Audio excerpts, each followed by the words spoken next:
18 ଜାନୁଆରୀ 1902 उत्तर प्रदेश रो मथुरा रे चतुर्भुज चौबई घरे जन्म नहीं लुगड़ी देवी। से समय रे भारत ब्रिटिश शासन अधीन रे थिला। लोक मैंने बहुत गरीबी और कष्ट रे जीवन यापन करुथिले। लुगड़ी देवी को परिवार भी एक बहुत गरीब परिवार थिला। आउ सेहिथि लागि तांको बापा जेते शीघ्र संभव तांको बाहागर करिदेबा पई चाहुथिले। 1912 मसिया जेतेबेले लुगड़ी को मात्र 10 वर्ष बयस तांको बापा तांको बाहागर करि दियंती मथुरा रो जणे धनी लुगा बेपारी केदारनाथ चौबे सह।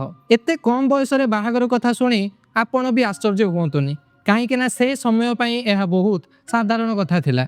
बापा झीर भल भविष्य तो देखिले, किंतु मुंड उपरे बोझ थिला मोटा अंकर यौतुक। अभावी बापा 4-5 जनक पाखरु करज करी जेमिति सेमिति हेले झीर सुखमय जीवन पई ताकू विदाय दे देले। बाहागर परे केदारनाथ और लुगड़ी ससुर घरठू दूर रे एक भड़ा घरे रहिले। केदारनाथ को दुकान भल चलीथिला आउ स्वामी स्त्री को संपर्क बहुत निबिड़ थिला। तांकर एही प्रेम भरा दुनिया रे दिने खुशीर खबर आसिला। लुगड़ी मां हेबाकू जाउथिले, किंतु कुहा जाए ना भाग्य जेतेबेले हसे ताठू अधिक से कंदाइबाकू भी प्रस्तुत करिथाए। गर्भधारणा परे लुगड़ी को शरीर धीरे धीरे दुर्बल हेबाकू लागिला। प्रतिटी दिन जंत्रणा रे कटुथुला। शेष रे जेतेबेले पिला जन्मर दिनटी आसिला, से दिन घरे खुशी बदल रे एक भयंकर शांति छाईगला।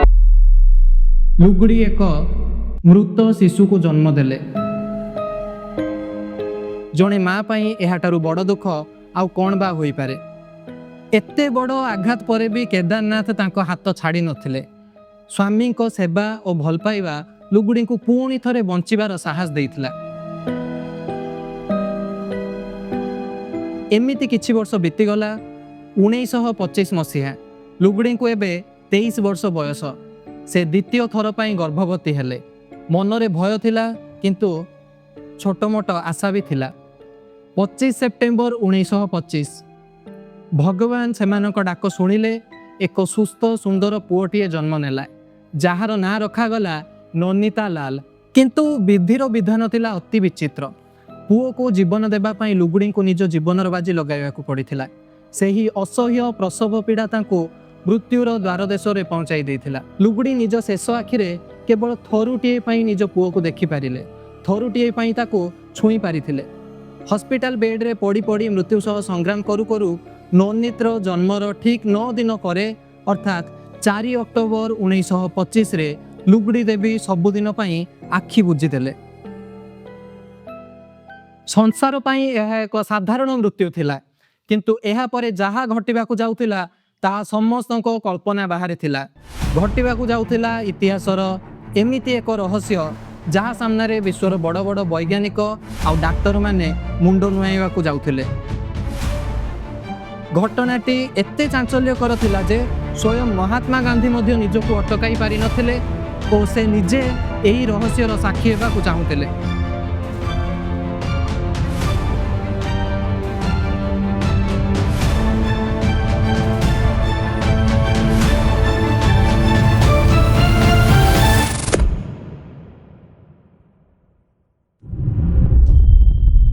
लुगड़ी देवी को चिता तो लिभि जाइथिला, किंतु ताको स्मृति पुणी थरे जन्म नेबाकू जाउथिला दिल्लीर एक गली रे शांति देवी रूपरे।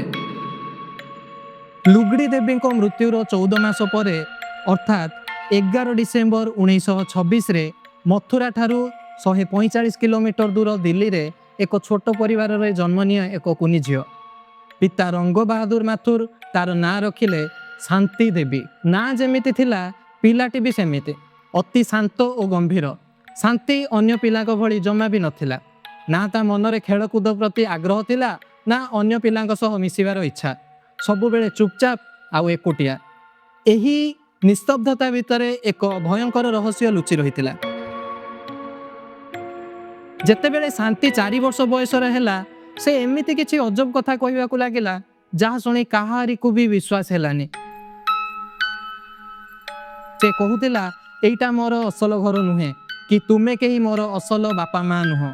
ता मुहरु एमिति कथा शुणी बापा माँ कर होश उड़ीगला। से ता माँ को आखिरे आखि मिसाई दाबी करुथुला जे तार असल घर हेउची मथुरा रे। मो स्वामी केदारनाथ अटंती। से देखिबाकू बहुत गोरा आउ मथुरा रे तांकर एक लुगा दुकान अछि। तांको बाम गाल रे एक बड़ कला जाईर चिन्ह मध्य अछि। शांति देवी मथुरा सहरर गलीगंदी मंदिर ନିଜ ଘରର ରଙ୍ଗ ପାଖରେ ଥିବା କୂଅ ବିଷୟରେ ଏତେ ସଠିକ ଭାବରେ କହୁଥିଲେ ଯେ କଥା ଶୁଣି ଘର ଲୋକଙ୍କ ପାଦ ତଳୁ ମାଟି ଖସି ଯାଇଥିଲା। ସେ କେବଳ ସ୍ୱାମୀଙ୍କ କଥା କହୁନଥିଲେ, ସେ ଆଖିରୁ ଲୁହ ଝରାଇ କହୁଥିଲେ ଯେ ମୋର ଗୋଟେ ପୁଅ ବି ଅଛି ଯାହାକୁ ମୁଁ ଜନ୍ମ ଦେଇ ସାରି ମରି ଯାଇଥିଲି। ସେ ଆମିଷ ବି ଖାଉନଥିଲା। କହୁଥିଲା ଯେ ମୁଁ ଜଣେ ବ୍ରାହ୍ମଣ ପରିବାରର, ମୋତେ କେବଳ ସାତ୍ୱିକ ଖାଦ୍ୟ ଆଣିକି ଦିଅ।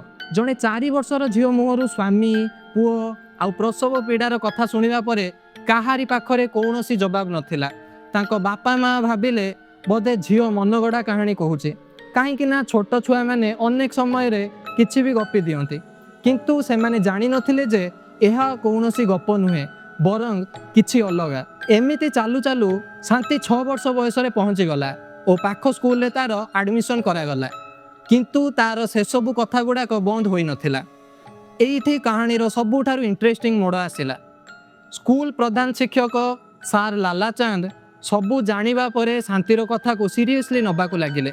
କାହିଁକି ନା ଜଣେ 6 ବର୍ଷର ଛୋଟ ଝିଅ କେମିତି ସି ସେକ୍ସନ ଡେଲିଭରି ଅପରେସନ, କଟା ଦାଗ ଏସବୁ ବିଷୟରେ ଏତେ ଡିଟେଲ୍ସରେ କହୁଥିଲା, ତା ସହିତ ମଥୁରା ବିଷୟରେ ଏତେ ଡିଟେଲ୍ସରେ, ପୁଣି କଥା କହିବାର ରଙ୍ଗ ଢଙ୍ଗ ବି ପୁରା ମଥୁରା ଷ୍ଟାଇଲର ଥିଲା।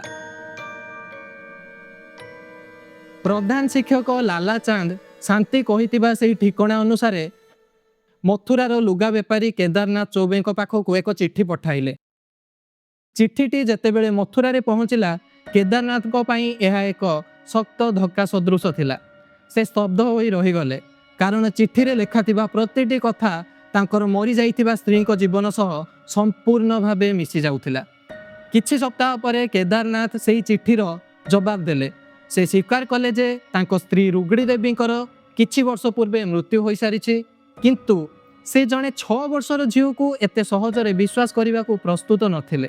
ସତ୍ୟ କଥା କ'ଣ ଜାଣିବା ପାଇଁ ସେ ନିଜେ ଦିଲ୍ଲୀ ଆସିବାକୁ ନିଷ୍ପତ୍ତି ନେଲେ। କେଦାରନାଥ ଚୌବେ ଦିଲ୍ଲୀ ଆସିବାକୁ ତ ପ୍ରସ୍ତୁତ ହୋଇଗଲେ, କିନ୍ତୁ ତାଙ୍କ ମନରେ ଅନେକ ସନ୍ଦେହ ଥିଲା। ସେ ଭାବୁଥିଲେ କ'ଣ ସତରେ ଜଣେ ମରିଯାଇଥିବା ଲୋକ ପୁଣି ଥରେ ଜନ୍ମ ନେଇପାରେ? ସେହି ଛୋଟ ଝିଅଟିକୁ କେହି ଏସବୁ କଥା ଶିଖାଇ ଦେଇ ପଠାଇ ନାହାନ୍ତି ତ? ଏହି ସତକୁ ପରଖିବା ପାଇଁ ସେ ଏକ ଚାଲାକି କଲେ। ସେ ସିଧାସଳଖ ଶାନ୍ତିଙ୍କ ସାମ୍ନାକୁ ନ ଯାଇ ନିଜର ଜଣେ ସମ୍ପର୍କୀୟ ଭାଇଙ୍କୁ ପ୍ରଥମେ ଶାନ୍ତିଙ୍କ ଘରକୁ ପଠାଇଲେ। ଶାନ୍ତିକୁ କୁହାଗଲା ଯେ ଏଇ ସେହି ବ୍ୟକ୍ତି ଯିଏ ମଥୁରାରୁ ଆସିଛନ୍ତି ଏବଂ ସେ ହିଁ ତାଙ୍କ ସ୍ୱାମୀ କେଦାରନାଥ ବୋଲି। କିନ୍ତୁ ଶାନ୍ତି ଦେବୀ ସେହି ବ୍ୟକ୍ତିକୁ ଦେଖିଲା ମାତ୍ରେ କହିଲେ, ନା, ଏ ମୋ ସ୍ୱାମୀ ନୁହନ୍ତି, ଏ ତ ମୋ ସ୍ୱାମୀଙ୍କର ଭାଇ କାଞ୍ଜିମାଲ। ଏହା ବି କହିଲେ ଯେ ମୋ ପୂର୍ବ ଜନ୍ମରେ ଏଥରେ ମୋ ସହ ଶାରୀରିକ ସମ୍ପର୍କ ରଖିବାକୁ ବି ଚେଷ୍ଟା କରିଥିଲେ ବୋଲି। ଏହା ଶୁଣିବା ପରେ ସେଠାରେ ଉପସ୍ଥିତ ଥିବା ସମସ୍ତେ ସ୍ତବ୍ଧ ହୋଇଗଲେ। କେଦାରନାଥ ଏବେ ବୁଝି ସାରିଥିଲେ ଯେ ଏହି ଝିଅଟିକୁ ସାଧାରଣ ଭାବେ ପରୀକ୍ଷା କରାଯାଇ ପାରିବ ନାହିଁ।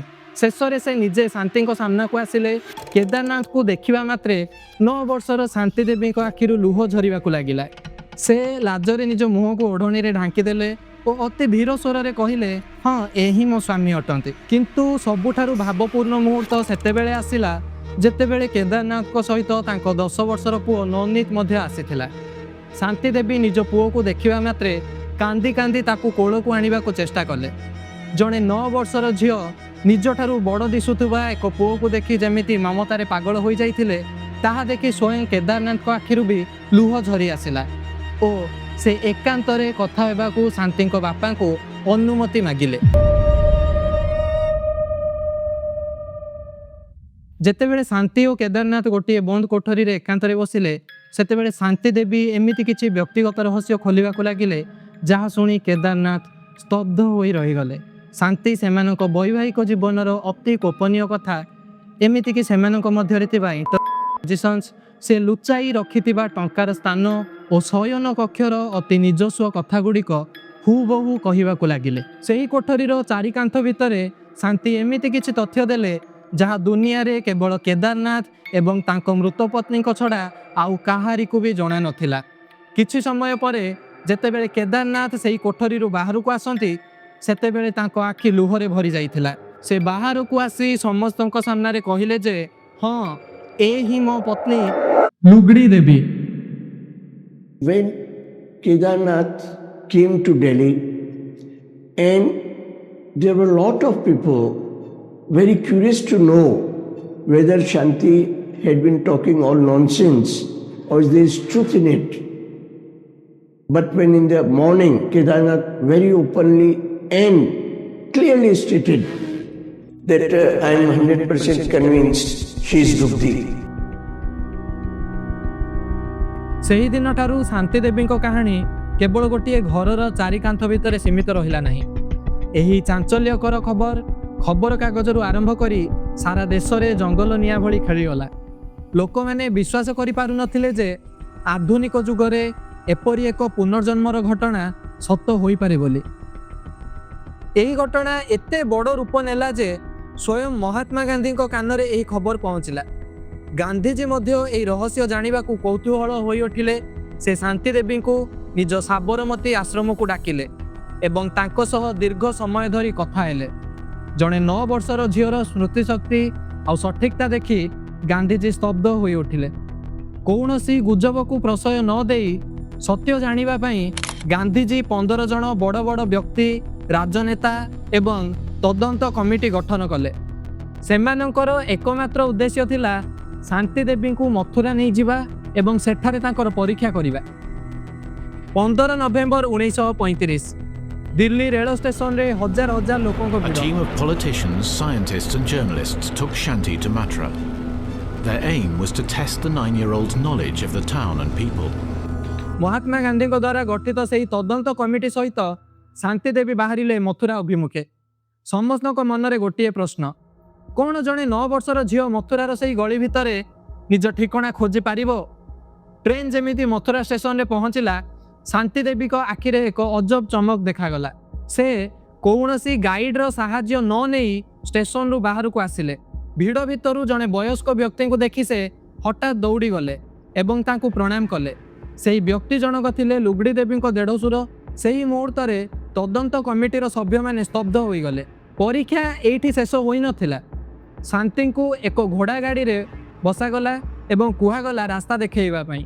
ଶାନ୍ତି ନିଜେ ନିର୍ଦ୍ଦେଶ ଦେଇ ଗାଡ଼ିକୁ ମଥୁରାର ସେହି ଅଣଓସାରିଆ ଗଳି ଭିତରକୁ ନେଇଗଲେ। ଗୋଟିଏ ପୁରୁଣା ଘର ସାମ୍ନାରେ ପହଞ୍ଚି ସେ ଅଟକି ଗଲେ ଏବଂ କହିଲେ, ଏଇଟା ହିଁ ମୋର ସେହି ଘର ଯେଉଁଠି ମୁଁ ଲୁଗଡ଼ି ଭାବେ ରହୁଥିଲି। ସେ କେବଳ ଘର ଚିହ୍ନିଲେନି, ବରଂ ଘର ଭିତରକୁ ଯାଇ ନିଜ ପୂର୍ବଜନ୍ମର ଶାଶୁଙ୍କୁ ମଧ୍ୟ ଚିହ୍ନି ପାରିଥିଲେ। କିନ୍ତୁ କମିଟିର ସଭ୍ୟମାନେ ଶାନ୍ତିଙ୍କୁ ଆହୁରି ଏକ କଠିନ ପରୀକ୍ଷା କଲେ। ସେମାନେ ପଚାରିଲେ, ତୁମେ କହିଥିଲ ଯେ ଘରର କେଉଁ ଏକ ଗୁପ୍ତ ସ୍ଥାନରେ ତୁମେ ଟଙ୍କା ଲୁଚାଇ ରଖିଛ ବୋଲି, ତେବେ ସେଇଟା କେଉଁଠି ଅଛି? ଶାନ୍ତି ଦେବୀ ସମସ୍ତଙ୍କୁ ଘରର ଏକ କୋଣକୁ ନେଇଗଲେ ଏବଂ ଚଟାଣର ଏକ ପଥରକୁ ଦେଖାଇ କହିଲେ, ଏଇଠି ମୁଁ ଟଙ୍କା ରଖିଛି। ଯେତେବେଳେ ସେହି ପଥରଟିକୁ ଖୋଳାଗଲା, ସେଠାରୁ ଏକ ମାଟି ପାତ୍ର ବାହାରିଲା, କିନ୍ତୁ ତାହା ଶୂନ୍ୟ ଥିଲା। ସମସ୍ତେ ଭାବିଲେ ଶାନ୍ତିଙ୍କ ମିଛ ଧରା ପଡ଼ିଗଲା, କିନ୍ତୁ କେଦାରନାଥ କାନ୍ଦି କାନ୍ଦି ସ୍ୱୀକାର କଲେ ଯେ ଲୁଗଡ଼ିଙ୍କ ମୃତ୍ୟୁ ପରେ ସେ ନିଜେ ସେହି ସ୍ଥାନରୁ ଟଙ୍କା ବାହାର କରି ନେଇଯାଇଥିଲେ ବୋଲି। ଏହାପରେ 1936 ମସିହାରେ ଗାନ୍ଧୀଜୀଙ୍କ ଦ୍ୱାରା ଗଠିତ ସେହି 15 ଜଣିଆ କମିଟି ନିଜର 26 ପୃଷ୍ଠାର ରିସର୍ଚ୍ଚ ରିପୋର୍ଟ ସାରା ଦୁନିଆ ସାମ୍ନାରେ ରଖିଲେ। ଏହି କମିଟିରେ କେବଳ ସାଧାରଣ ଲୋକ ନଥିଲେ, ବରଂ ଦେଶର ବଡ଼ ବଡ଼ ସାଂସଦ, ବୈଜ୍ଞାନିକ, ଓକିଲ ଏବଂ ସାମ୍ବାଦିକମାନେ ସାମିଲ ଥିଲେ। ରିପୋର୍ଟର ସେହି ଶବ୍ଦଗୁଡ଼ିକ ବିଜ୍ଞାନ ଆଉ ସମାଜର ଚିନ୍ତାଧାରାକୁ ସବୁଦିନ ପାଇଁ ବଦଳାଇ ଦେଇଥିଲା। କମିଟି ସ୍ପଷ୍ଟ ଭାବେ ଲେଖିଥିଲା ଯେ ଆମେ ଯାହା ବି ଅନୁସନ୍ଧାନ କଲୁ, ତାହା ଆମକୁ ଏହି ନିଷ୍ପତ୍ତିରେ ପହଞ୍ଚାଇଲା ଯେ ଶାନ୍ତି ଦେବୀ ହିଁ ଲୁଗଡ଼ି ଦେବୀଙ୍କର ପୁନର୍ଜନ୍ମ ବୋଲି।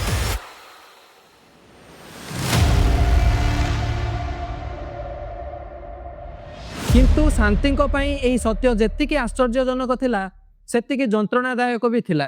ସେ ଗୋଟିଏ ଶରୀରରେ 2ଟି ପରିବାରର ମମତାକୁ ନେଇ ବଞ୍ଚୁଥିଲେ। ଗୋଟିଏ ପଟେ ଦିଲ୍ଲୀର ବାପା ମା ଆଉ ଅନ୍ୟ ପଟେ ମଥୁରାର ସେହି ପୂର୍ବଜନ୍ମର ସଂସାର।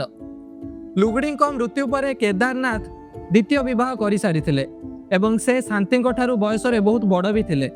ସେଥିପାଇଁ ଶାନ୍ତି ଦେବୀ ଜୀବନ ସାରା ଅବିବାହିତ ରହିବାକୁ ନିଷ୍ପତ୍ତି ନେଲେ। କିନ୍ତୁ ଦୁଇ ପରିବାର ମଧ୍ୟରେ ସମ୍ପର୍କ ଏବଂ ଯିବା ଆସିବା ଜୀବନର ଶେଷ ପର୍ଯ୍ୟନ୍ତ ଜାରି ରହିଥିଲା। ଶେଷରେ 27 ଡିସେମ୍ବର 1987 ମସିହାରେ 61 ବର୍ଷ ବୟସରେ ଶାନ୍ତି ଦେବୀ ଏହି ନଶ୍ୱର ଦୁନିଆରୁ ବିଦାୟ ନେଲେ। ସେ ସିନା ଆଖି ବୁଜିଦେଲେ, କିନ୍ତୁ ଦୁନିଆ ଆଗରେ ଛାଡ଼ି ଦେଇଥିଲେ ଏମିତି ଏକ ପ୍ରଶ୍ନ ଯାହାର ଉତ୍ତର ଆଜି ବି ବିଜ୍ଞାନ ପାଖରେ ନାହିଁ।